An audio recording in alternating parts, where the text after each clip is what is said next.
You know that feeling when you've been carrying a weight for so long, you almost forget what your own shoulders feel like without it? For 5 years, I've been carrying this particular weight, a question that lived in the space between my girlfriend Anna and me. A silent, shapeless thing that followed us from movie theaters to family dinners, on long drives and quiet nights in. It was the question of physical intimacy, of sex, of why after 5 years of a loving, committed relationship, we had never crossed that particular threshold. 3 weeks ago, I posted about it online, just typed it all out into the void, a confession I couldn't make in person.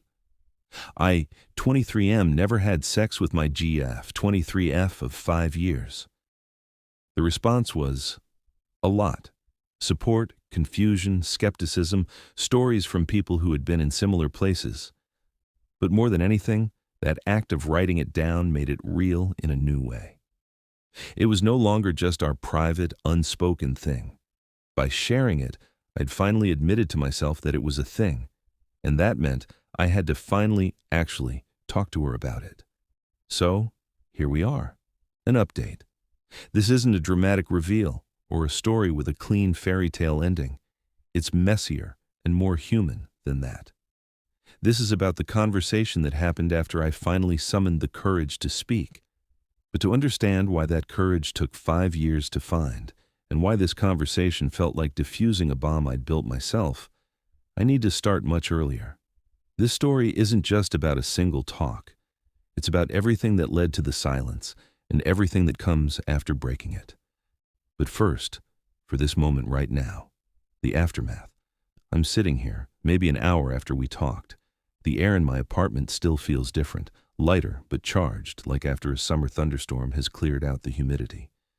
I can hear the faint hum of my refrigerator, the distant sound of a car passing by on the wet street outside. My hands are steady, which surprises me. There's a cup of tea on the desk beside me, steaming gently, but I haven't touched it. I'm too busy processing the quiet. The conversation itself was anticlimactic in the best possible way. There were no tears, no raised voices, no shocking revelations.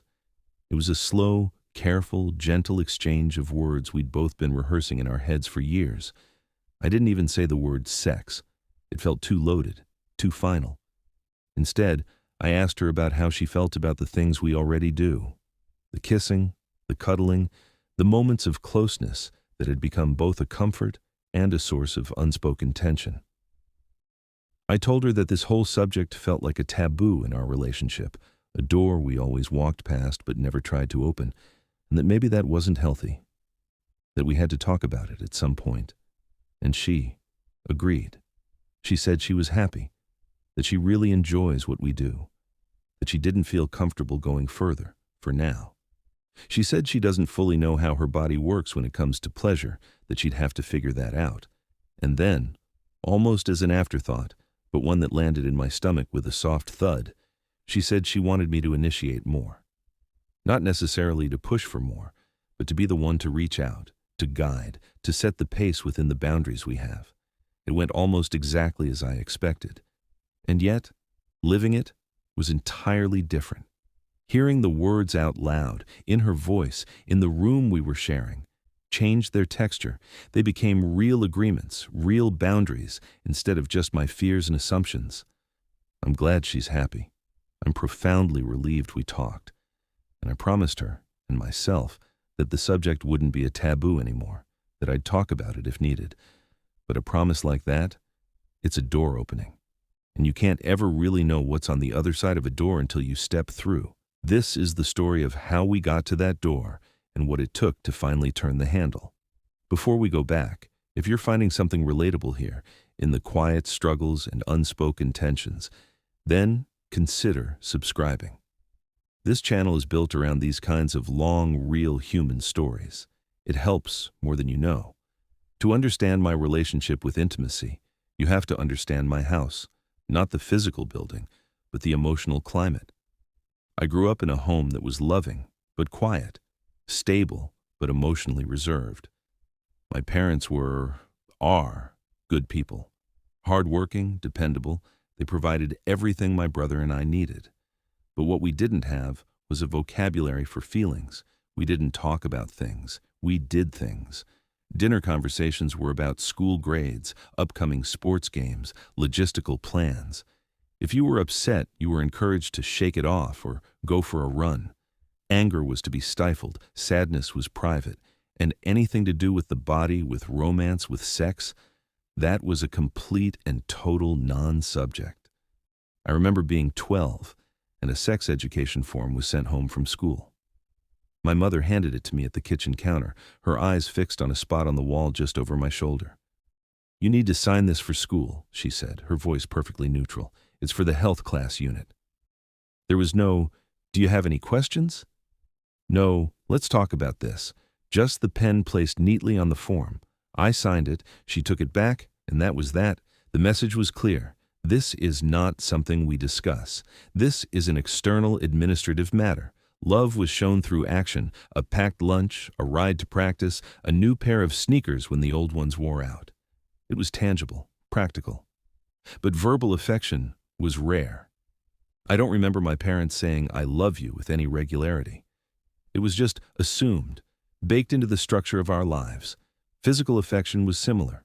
A pat on the back for a job well done, a brief, stiff hug on birthdays. There was safety in that silence, in that predictability. But there was also a profound loneliness. So I learned to equate love with silent service, and to view my own emotional and physical desires as something separate, almost secret, from the business of family life. I learned to be a ghost in my own emotional world. I'd have crushes in school and feel a deep sense of shame about them, as if I were harboring a contraband emotion. I'd hear other kids joke about relationships or see them holding hands in the halls, and it felt like watching a play in a language I didn't speak. My own body felt like a sometimes awkward machine for getting through the day. Homework, basketball practice, chores. The idea of it being a source of connection, of pleasure, of vulnerability, it was abstract, theoretical. And because it was never addressed at home, it took on a mythical, slightly frightening quality. I see now how this shaped me. It made me a watcher, an overthinker. It made me believe that the deepest aspects of a person were to be inferred, not discussed. That burdening someone with your emotional needs was a sign of weakness. In a relationship, I thought, you show you care by being reliable, by being there, by not making waves. Talking about something as messy and charged as physical intimacy wasn't just awkward. It felt like a violation of an unspoken rule. A rule that said, if we love each other, we shouldn't have to talk about this. It should just happen when it's right. My family home was a place of quiet love, but it was also a training ground for profound emotional avoidance. I entered adulthood fluent in the language of care, but illiterate in the language of desire. I met Anna the summer after high school at a volunteer event for a local park cleanup. She was holding a clipboard, delegating trash bags with a quiet efficiency that was immediately impressive. She wasn't loud or flashy. She had a calm, centered presence.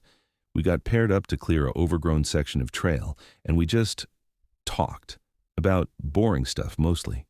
Our college plans, our favorite terrible movies, the stubbornness of certain weeds. It was easy. There was no performance. It felt like the kind of companionship I'd always understood. Two people doing a thing side by side. Our early relationship was a sanctuary. It was the comfortable silence of my family home, but chosen. We'd study together in the library, not talking for hours, just sharing space. We'd go for long walks. Our physical intimacy evolved slowly, naturally, within a very specific frame. Kissing, holding hands, cuddling during movies. It felt profound to me.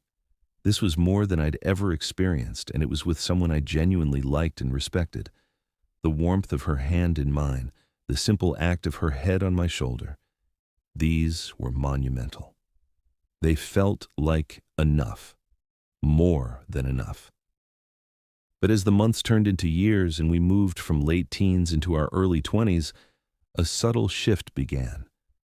The enough started to develop a boundary around it, like a garden wall. We'd kiss, but it almost never deepened. We'd lie together, but our clothes always stayed on. There was a line we never approached, and for a long time, I didn't question it. My own framework made it easy not to. I told myself I was being respectful, a good guy, that she would let me know when she was ready, that talking about it would pressure her, spoil the natural progression. My childhood lessons were serving me perfectly. Love is silent. Desire is a private burden. Don't make waves. Meanwhile, the world around us kept moving. Friends got into relationships, and those relationships became physically intimate. They'd joke, make vague references. I'd laugh along, feeling like an imposter. My college roommate would talk about his dating life, and I'd listen, nodding, as if I understood that landscape. I didn't. My relationship with Anna existed in its own unique bubble, a bubble of profound emotional safety and growing physical stasis. The first real pang of anxiety hit me when I was about 21. We were at a friend's wedding. The ceremony was beautiful, the reception joyous. During the slow dances, Anna and I swayed together. She was soft and warm in my arms, her perfume a familiar comfort. I looked over and saw another couple our age, foreheads touching, lost in each other in a way that seemed different. A deeper kind of absorption, a question formed in my mind, clear and cold for the first time. Is this it for us? Is this the permanent shape of our closeness? I shoved the thought down. It felt disloyal, greedy. We drove home that night, and she fell asleep in the passenger seat, and I felt a confusing mix of deep love and a loneliness I couldn't name. That loneliness became a quiet tenant in my mind. It wasn't just about sex, it was about the not talking. The bubble now felt like it had a membrane, and I was on one side with all my unasked questions and unnamed wants, and she was on the other. We were loving each other through a veil. I started to research online, furtively, ashamed. Long-term relationship, no sex. How to talk about intimacy. I found forums, stories like mine. It was a relief to know I wasn't a freak, but it also cemented the reality. This was a thing. A thing that, according to everyone, required communication. The very thing I was built to avoid. The turning point wasn't a dramatic fight or an ultimatum. It was a slow accumulation of weight. It was the 1,000th time I wanted to reach for her in a certain way and stopped myself, the script in my head running on a loop. Don't push, don't ruin it, wait. It was seeing the casual physical ease of other couples, a hand on the small of a back, a certain kind of glance, and feeling a hollow ache of envy. It was lying awake next to her, listening to her breathe, feeling simultaneously closer to and farther from another person than I ever had. The specific catalyst was a ridiculously mundane Thursday evening. We were at my apartment, eating takeout on the couch, watching a TV show. A character in the show had a frank, slightly awkward conversation with their partner about their needs. It was played for gentle laughs, but it hit me like a punch. They just said the words. They stumbled, they hesitated, but they said them. And the world didn't end. The partner didn't recoil. They talked. Anna laughed at the joke in the scene. I fake smiled, my heart hammering against my ribs. In that moment, the disconnect between the fiction on screen and the silence in my own life became unbearable. The weight I'd been carrying crystallized into a single clear realization. I cannot live inside this question mark anymore. The not knowing is now worse than any potential answer. That night, after she went home, I didn't sleep. I sat at my desk and opened my laptop. I found the subreddit, the forum where people discussed personal struggles, and I started typing. I didn't craft a narrative. I just vomited the facts into the text box. I'm 23. My girlfriend is 23. We've been together 5 years. We have never had sex. I described the safe bubble, the love, the silence. I posted it and closed the laptop, feeling exposed and nauseous. The response was overwhelming. Hundreds of comments. They fell into a few camps. There were the concerned, 5 years? You need to talk to her. Something is wrong. There were the supportive, every relationship has its own pace. There were the speculative, maybe she's asexual, maybe she has trauma. There were the harsh, you're being used as an emotional crutch, have some self-respect. Reading them was like being tossed in a stormy sea. But amidst the chaos, one piece of advice echoed clear and consistent from the kindest and the bluntest commentators alike. You have to communicate. You have to have a conversation without pressure, without accusation, just to understand. For 3 weeks, that advice rattled around in my head. I'd see Anna and my throat would close up. I'd plan to talk, then lose my nerve. I'd rehearse speeches in the shower. The online post had made the issue external, real, but it had also given me a new fear. That the conversation would break us. That by naming the silence, I would shatter the beautiful, fragile thing we had built. But the alternative, a lifetime of carrying this quiet desperation, now seemed like a slower, more painful kind of break. The opportunity was no longer about fixing our sex life. It was about salvaging my own honesty within the relationship. The turning point was the understanding that my silence was no longer protective. It was corrosive. The 3 weeks between posting online and finally talking to Anna were the most internally conflicted of my life. It wasn't conflict with her. Outwardly, nothing changed. We still met for coffee, watched movies, joked about our co-workers. The conflict was entirely within me, a civil war between my deepest programming and my newfound terrifying need for clarity. Every interaction became a potential opening, and then a missed opportunity. We'd be saying goodbye after a nice evening, standing at her car, and I'd think, now, say something now. But the words would dissolve on my tongue. My childhood script would kick in. Don't make it awkward. Don't spoil the nice night. It's not the right time. The moment would pass, she'd drive away, and I'd be left with a sour mix of relief and self-loathing. The weight would feel heavier. I started noticing every tiny detail, reading into things that were probably nothing. If she initiated a kiss goodnight, my mind would race. Is this a signal? Is she testing me? If she didn't, I'd think, see, she's pulling away. The distance is growing. I was a detective in my own relationship, searching for clues in a case I was too afraid to solve. The silence wasn't just between us anymore. It had metastasized into a loud, frantic noise inside my own head. The pressure began to affect my mood in subtle ways. I'd be distracted when we were together, halfway through a story she was telling, lost in my own thoughts about the conversation. I became quieter, more withdrawn. She noticed, of course. Anna is perceptive. Is everything okay? She asked one Tuesday night as we were loading the dishwasher at my place. Her voice was gentle, concerned. You've seemed a little far away lately. It was the perfect opening, a clear, kind invitation. And I choked.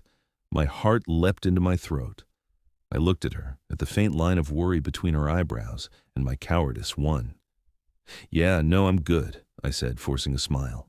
Just tired, work stuff. That big project is kicking my ass. The lie tasted bitter.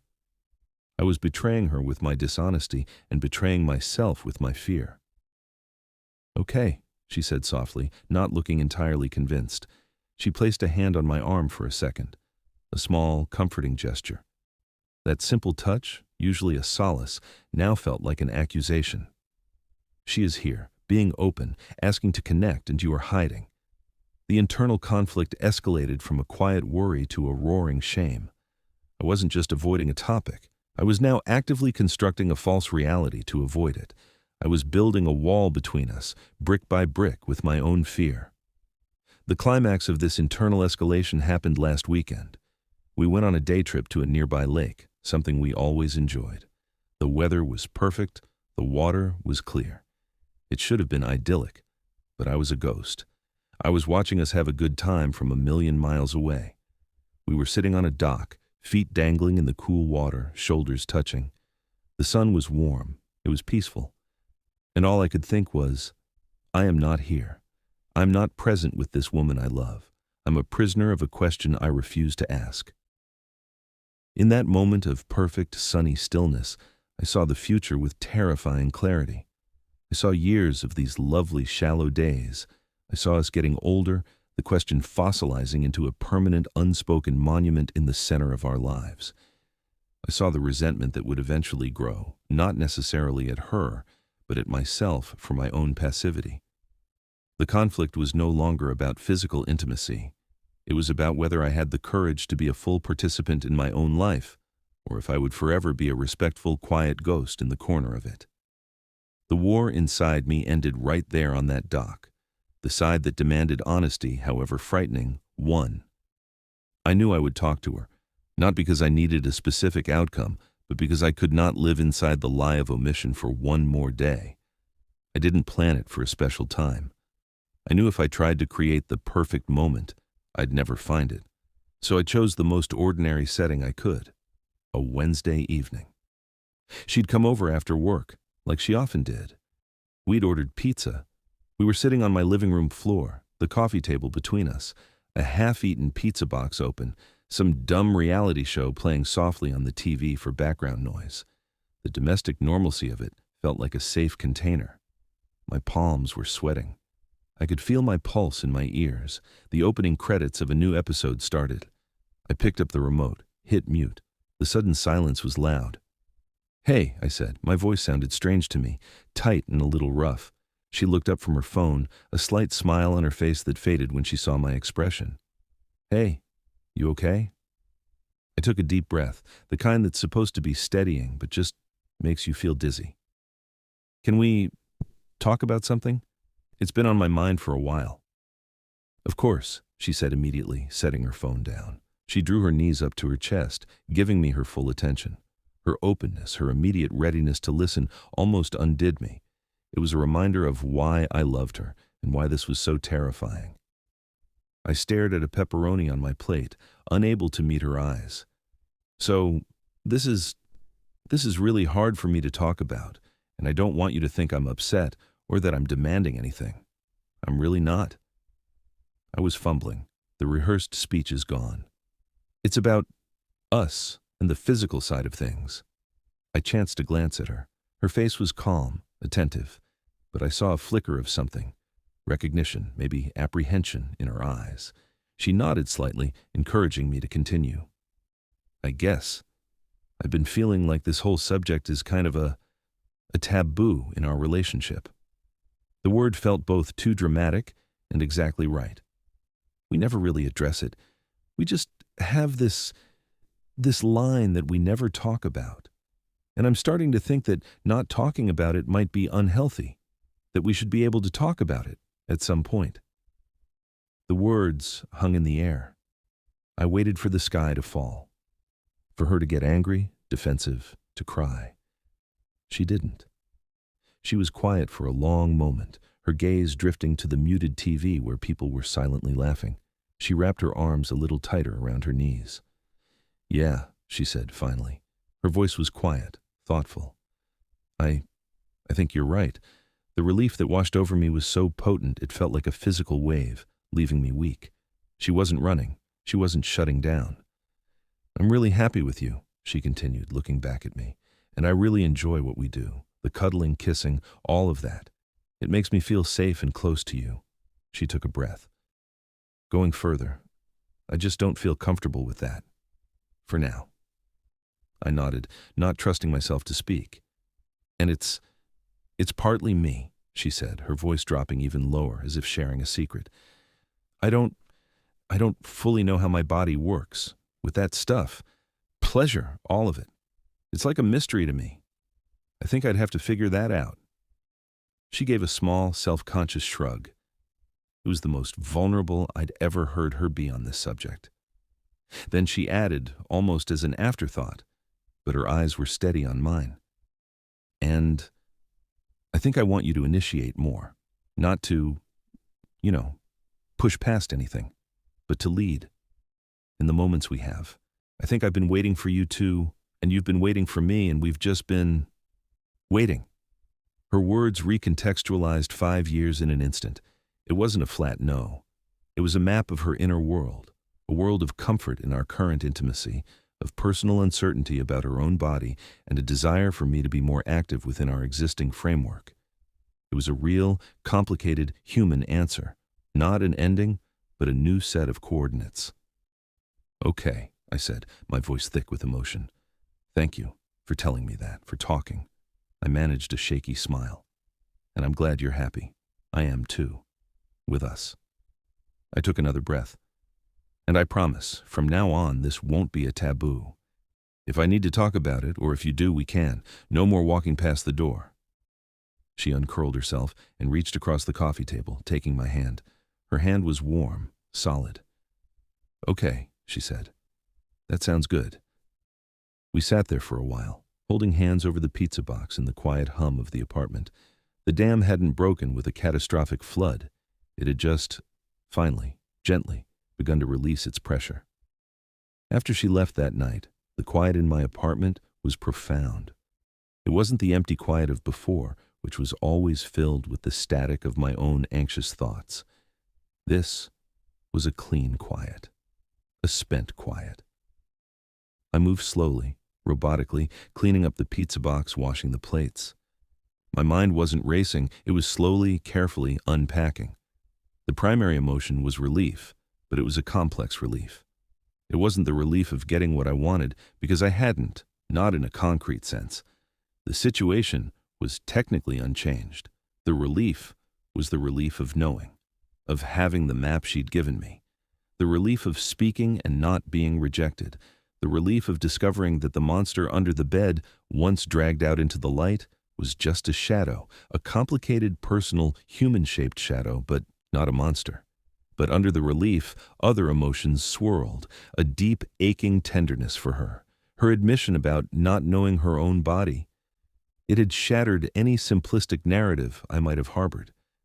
This wasn't about me being unattractive or her not loving me enough. This was her own journey, her own relationship with herself, and I was standing somewhere on the periphery of it. That came with a sense of helplessness. I couldn't figure that out for her. I couldn't hand her a manual. That was her path to walk. And then there was her request. "I want you to initiate more." That landed with a heavy responsibility. It meant the onus was now, in a way, on me. But not to get somewhere, but to be something within the space we shared, to be more confident, more present, more guiding. It meant unlearning my own passivity, my fear of overstepping. It meant redefining what initiation looked like within our specific, agreed-upon boundaries. That felt daunting. A new kind of performance anxiety replaced the old anxiety of silence. I didn't sleep much. I lay in bed, replaying the conversation, the cadence of her voice, the look in her eyes. I felt closer to her than I had in years, and yet I also felt a new kind of distance. The distance of recognizing her as a fully separate person with a completely internal world I could only access if she chose to show me. For 5 years, I'd constructed a version of her in my head, one who was either perfectly content or secretly withholding. The real Anna, the one who was happy but uncertain, who wanted me to lead but was setting the destination. She was more real, and therefore more beautifully, terrifyingly unknown. In the days that followed, there was a new tension between us, but it was a creative tension. It was the hum of a newly activated circuit. We were both more aware. A goodnight kiss lasted a second longer, and in that second, I was conscious of her request, of my promise, of the new space between us that was now acknowledged, navigable space. When I put my arm around her on the couch, the gesture felt more intentional, less like a default. It was like we were both slowly, carefully, learning a new dialect of the same language we'd always spoken. The aftermath wasn't a resolution. It was an arrival at a starting line.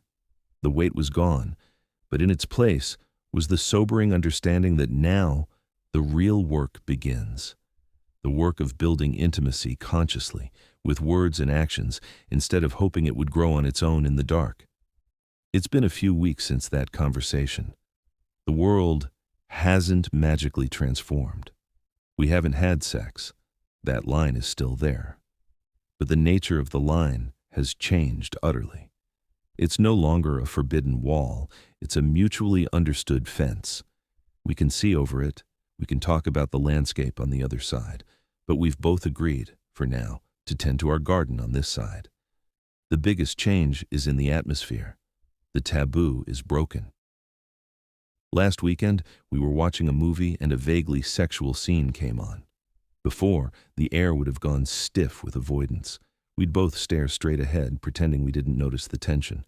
This time, she shifted beside me and said quietly, You know, that looks kind of awkward in real life. And I laughed, a real surprised laugh. Yeah, the logistics seem stressful, I replied. And that was it. We named the thing. We acknowledged the elephant, and it shrank back down to mouse size. I've been trying to honor her request to initiate more. It's clumsy. Sometimes I reach for her hand and my timing is off. Sometimes I go in for a kiss and it feels more like a question than a statement. But I'm trying, and she's responding, not always with a grand passion, but with a soft openness, a willingness to meet me in that intentional space. The physicality we have feels more connected now because it's chosen moment by moment, not just habitual. The growth here isn't toward a specific sexual milestone. The growth is in our capacity for emotional courage. I grew the courage to voice a deep need and a deep fear. She grew the courage to articulate a complex internal reality. We both grew the courage to dismantle a silence that was protecting nothing but our own immaturity. I've also had to confront my own part in creating the 5-year stalemate. My respectful silence wasn't noble. It was fearful. My assumption that it would happen when it was right was a way of abdicating responsibility for co-creating the relationship I wanted. I was waiting for permission from an authority that didn't exist, from her, from some abstract relationship rulebook. I've learned that love isn't just silent service. It's also brave speech. It's saying the hard thing kindly. It's believing the connection is strong enough to hold the weight of your truth. I don't know what the future holds. Maybe Anna will explore her relationship with her own body and her desires will change. Maybe they won't. Maybe mine will change. The resolution isn't a destination. It's an agreement on how to travel. We're navigating now with a shared compass of honesty instead of drifting in separate lifeboats, hoping the current takes us to the same place. So, this is the update. Not a story of a problem solved, but a story of a silence broken. It's less dramatic, but more real. And for now, that's more than enough. If you've stayed with me through this long, quiet story, thank you. These journeys are personal, but they echo. I'm curious, for those of you who have faced similar unspoken tensions in your relationships, not necessarily about sex, but about any big, quiet thing, what was the first step you took to break the silence? Was it a conversation or something else? Let me know in the comments below.